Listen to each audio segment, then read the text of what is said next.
안녕하세요. 피부대장 더블리TV의 더블리입니다. 요즘에 저희 병원뿐만이 아니겠죠. 이제 피부과에 정말 많은 고객님들 오고 계세요. 아무래도 겨울에 필러 시술도 많이 하시고 리프팅 시술도 많이 하시는데 또 많이 오는 것들 중에 하나, 제일 고민되는 것 중에 하나가 기미랑 잡티예요. 근데 이제 기미는 어릴 때는 거의 대부분 없잖아요. 성장을 하면서 노화 과정에서 기미가 왜 생기는지, 그리고 이게 정말로 해결 방법이 있는지 우리 같이 원장님을 모시고 한번 공부를 해보겠습니다. 그럼 원장님 모시겠습니다.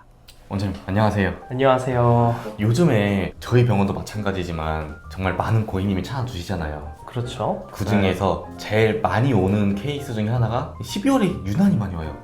기미랑 그렇죠. 잡티가 고민으로 많이 오시는데 그렇죠. 이게 대체 왜 생기는 거예요? 일단 뭐 한 가지 원인만으로 딱 생긴다고 그렇게 딱 잡아 말할 수는 없고요. 이제 주로 유전적인 성향하고 그 다음에 햇빛 많이 보는 거 이런 것들이 영향을 미치는데요. 이제 잡티랑 기미는 원장히 생기는 기전이라든지 아니면 생기는 색소라든지 이런 것들이 좀 다르다고 생각을 하셔야 돼요. 기미 같은 경우에는 방금도 말씀드렸지만은 유전적인 영향, 그 다음에 호르몬 영향. 예를 들면은 뭐 출산하고 나서 기미가 이렇게 좀 진해지고 그런 경우가 굉장히 많거든요. 그리고 이제 햇빛 많이 봐서. 근데 결국 그런 것들이 궁극적으로 가리키는 거는 우리 표피와 진피 사이에 기저막이라는 층이 있는데요. 그 기저막이라는 층이 햇빛이나 아니면 호르몬이나 그런 부분들에 의해 가지고 그 손상이 되게 돼요. 그렇게 되면은 색소가 그 위로 이렇게 표피 쪽으로 올라가서 정상적으로 이제 피부에 우리가 턴오버라고 하거든요. 표피가 이제 각질이 돼서 이렇게 떨어지고 새로운 표피가 생기고 이런 과정을 반복하면서 색소가 꾸준히 제거가 돼야 되는데 그러지 못하고 그 손상된 이제 기저막들로 이렇게 진피 쪽으로 이렇게 떨어져요. 그렇게 되면 색소가 침착이 되는데 결국 진해지면서 기미로 이제 활성화가 되죠. 그래서 이제 기미는 주로 이런 식으로 생긴다고 보여지면 되고요. 기미 타입에 따라 조금씩 다르긴 해요. 뭐 혈관 주변에서 이제 과색소 침착이 일어나가지고 생기는 뭐 혈관성 기미라든지 이런 것들도 있을 수 있어요. 그리고 이제 잡티의 경우는 요거는 뭐 그런 기저막 손상이라기보다는 그 햇빛에 의해서 우리 멜라닌 세포가 과활성화되고 과활성화된 것 때문에 주로 진피 쪽으로 떨어지는 그런 색소들은 아니고 표피 쪽에서 색소 침착이 일어나는 거예요. 그래서 뭐 결과적으로 나중에 또 다시 한번 말씀드리겠지만 기미랑 잡티는 치료 방법이 달라요. 그 이유는 잡티는 표피 쪽에 있고 그 다음에 기미는 진피 속에 있어서 그래요. 그런 방법들 때문에 차이가 좀 있어요. 어렵네요. 저도 이해가 잘 안 되는데요. 그럼 좀 궁금한 게 네. 정확하게 멜라닌 세포가 기미에 뭔가 그게 활성화돼가지고 막 생긴다고 하잖아요. 그게 왜 멜라닌 세포가 그게 문제가 되는 건지 그거 한번 말씀해 주시면 되게 이해가 쉬울 것 같은데. 그쵸. 멜라닌 세포라는 거는 멜라닌 색소를 만들어내는 세포예요. 근데 얘네가 하는 일들은 엄밀히 말하면 색소를 만들어내는 일들은 내 피부를 지키기 위해서 색소를 만들어내는 거거든요. 아까 제가 햇빛 얘기했잖아요. 햇빛을 우리가 피부에 많이 쐬면은 무슨 암 많이 걸린다고 하잖아요. 뭐 피부암. 저 피부암 많이 걸릴 수 있어요. 그 이유가 뭐냐면은 그 햇빛에 이렇게 에너지 파장들 때문에 자외선 뭐 이런 것들 때문에 그 세포에 DNA 혹은 뭐 RNA 이런 것들이 손상을 입거든요. 손상을 입은 애들은 제대로 작동을 못하고 암이 될 수 있어요. 그런데 우리가 색소를 많이 만들어내면 어떤 역할을 해주냐면은 그런 햇빛을 색소가 세포 대신 흡수를 해줘요. 대신 흡수를 해주면서 세포를 보호하는 일종의 보호막을 만들어주는 거예요. 그게 멜라닌 세포에 멜라닌 색소를 만들어내는 이유이기도 하고, 근데 이게 우리가 색소를 많이 만들어내면은 재생 뭐 이렇게 보호 이런 쪽으로는 어떻게 보면 좋을 수 있는데 우리가 그 얼굴이 막 얼룩덜룩하고 기미 진하고 잡티 많으면 보기가 안 좋잖아요. 그래서 그런 미용적인 목적을 위해서 굳이 그런 애들이 있어야 될 필요는 없으니까 우리가 제거를 해주는 거죠.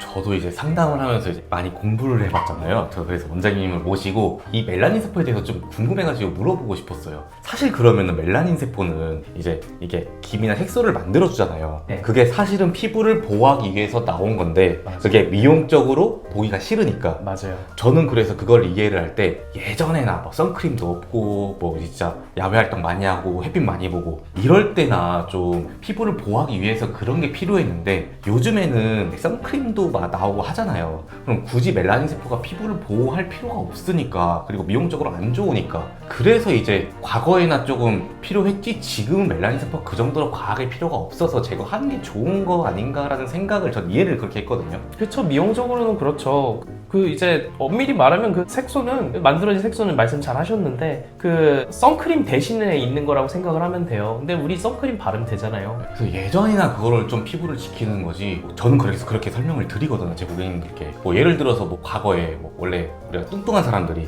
지방이라는 거는 모든 걸 다 태우고 이제 더 필요할 때 이제 예비해서 이제 저장하는 게 지방인데 요즘 현대 사회에는 그게 필요 없잖아요. 뭐 잘 먹고 잘 자고 하니까. 그러니까 굳이 미용 목적으로 하기 위해서는 그냥 지방을 제거를 해도 굳이 이게 없어도 우리가 살아갈 수 있으니까. 옛날에는 많이 못 먹던 시절에 많이 먹어서 최대한 많이 그걸 지키고 이제 그리고 한참 많이 먹다가 못 먹을 때는 그거를 이용해가지고 생활을 하는 거잖아요, 지방이라는 걸. 근데 지금은 그렇게 필요가 없으니까. 근데 그런 거랑 좀 비슷한 거죠. 그렇죠. 옛날에는 살 잘 찌는 사람이 살아남기에 아주 좋았어요. 그런데 지금은 살 잘 찌는 게 아주 큰 디스어드밴티지잖아요. 우리 사회생활 하면서. 그래서 이제 우리가 인간이 발전하고 그럼에 따라서 충분히 그게 좋은 게 나쁜 게 될 수도 있고 나쁜 게 좋은 게 될 수도 있는 거예요. 딱 정리를 하면은 우리가 과거에는 살찌는 이유가 좀 나중에 못 먹었을 때 이거를 쓰려고 하는 건데 요즘엔 그게 필요 없으니 건강한 몸을 지키기 위해서 막 근육질 이런 게 좋은 것처럼 옛날에는 햇빛에 피부를 보호하기 위해서 멜라닌 세포가 필요했지만 이제 지금은 그게 선크림이라는 게 있고 하니까 굳이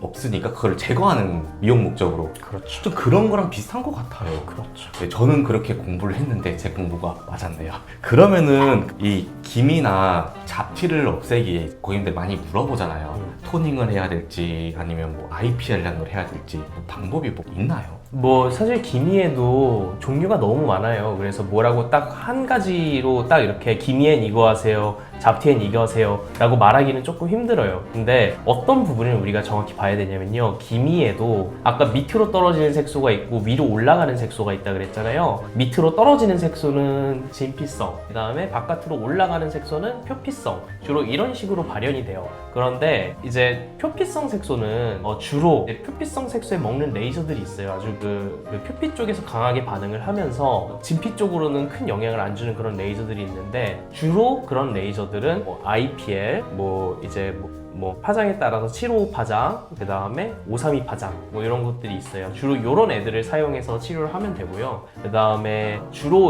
깊숙한 곳으로 떨어지는 그런 색소들, 우리가 흔히들 말하는 뭐 레이저 토닝, 피코 토닝 이런 토닝 계열로 이렇게 진행을 해주시면 돼요. 그리고 더 중요한 거는 이게 떨어지게 만드는 원인이 아까 제가 기점막이 손상되어 있다 그랬잖아요. 그 기점막 손상을 회복시켜주기 위해서 사실은 어떤 걸 해야 되냐면은 제네시스 토닝이라든지 아니면은 뭐 스킨 부스터 계열로 접근하시는 것도 괜찮아요. 저는 주베룩 굉장히 많이 추천을 드리는데요. 주베룩 피부를 두껍게 해주면서 그런 기점막층을 회복시켜줄 수 있는 효과가 있어요. 그래서 MLA 프락셀이라든지 뭐 이런 기점막을 좀 회복시켜줄 수 있는 그런 부분들을 해주시는 게 도움이 됩니다. 일단은 표피랑 진피에 있는 색소들은 다르게 접근을 해야 되는 게 맞고요.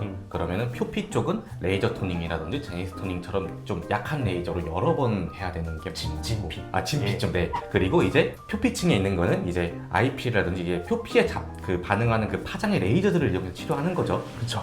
그리고 결국에는 피부가 건강하지 않기 때문에 기미도 생기고 잡티가 생기는 거기 때문에 그거를 건강해줄 수 있는 MLA 프락셀이라든지 아니면은 스킨 부스터, 주베룩, 리쥬란, 피부를 건강하게 하면서 그냥 토닝을 좀 꾸준히 해주면 좋은 거죠. 그렇죠. 네. 어렵죠. 그래서 저는 이제 고객님들이 많이 물어봐요. 기미나 색소를 치료하고 싶은데 어떻게 해야 돼요? 라고 하면은 사실은 저희가 이렇게 백날 얘기하는 것보다 병원에 오셔서 원장님 진료, 실장님들 상담 이렇게 받아보시는 게 제일 베스트예요. 그리고 한 가지 더 추가드리자면은 그거를 감별을 할 때 우리 눈으로 봤을 때는 한계가 있을 수 있어요. 그래서 피부 진단기를 사용해가지고 이게 어떤 색소인지 조금 파악을 한 뒤에 상담을 받으시면은 사실 도움이 많이 돼요. 상담하는 사람도 도움이 되고요. 그 다음에 상담 받으시는 분들도 도움이 많이 되세요. 그래서 이제 색소 상담을 하기 전에는 가능한 한 꼭 그런 피부 진단기를 이용해가지고 내가 어떤 색소가 있는지 파악한 후에 들어가시는 게 더 좋아요.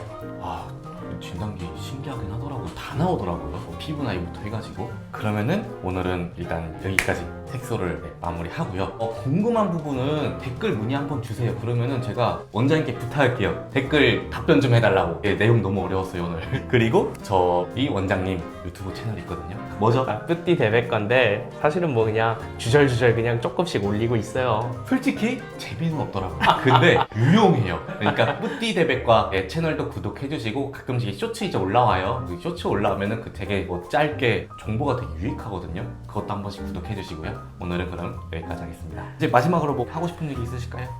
구독 좀 해주세요. 저희 그럼 다음에 뵙겠습니다. 안녕.